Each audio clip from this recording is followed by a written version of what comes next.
Hi, it's Pat Gillis here. And about 6 months ago, I guess, we got a phone call from a former student of ours. And I guess I hadn't heard from her in almost 10 years, I think. She used to ride with us and then um, decided after a few months of lessons that she was going to get a horse of her own, keep it at home.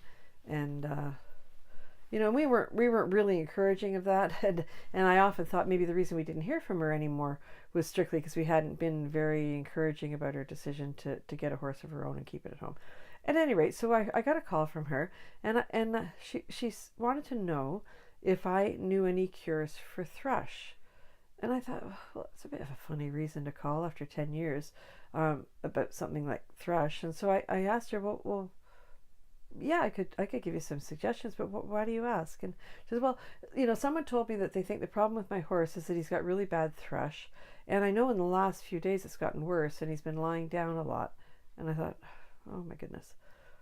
And I'm sure any of you guys who know horses are probably thinking the same thing that I'm thinking. So I said to her, well, when your horse stands up, does he stand normally? She goes, no, it's funny that. She says he kind of stands with his front legs way out in front of him and he sort of rocks back on his heels.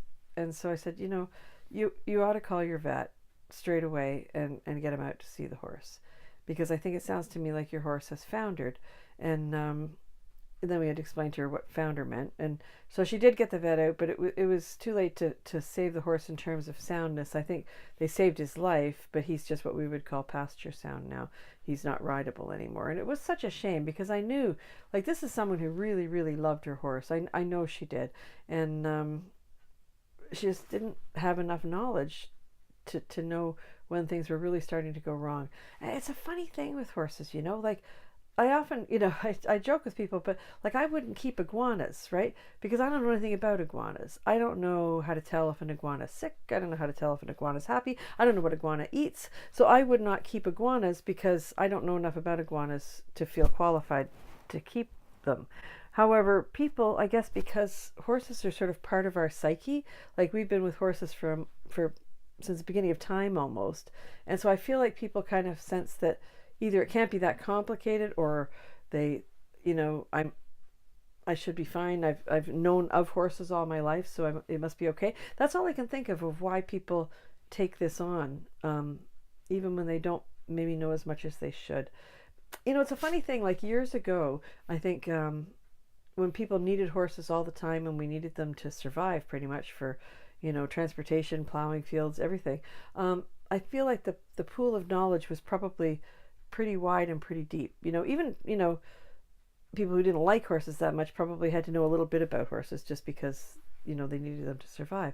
But nowadays, because we use horses just for recreation, I feel like probably the knowledge pool is a little shallower and a little less wide, because people don't have the same exposure to horses or need to know as much about them.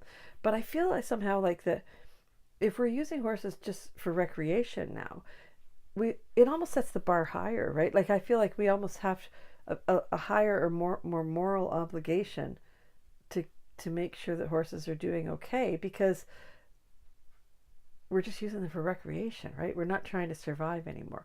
And to me, that makes a big difference.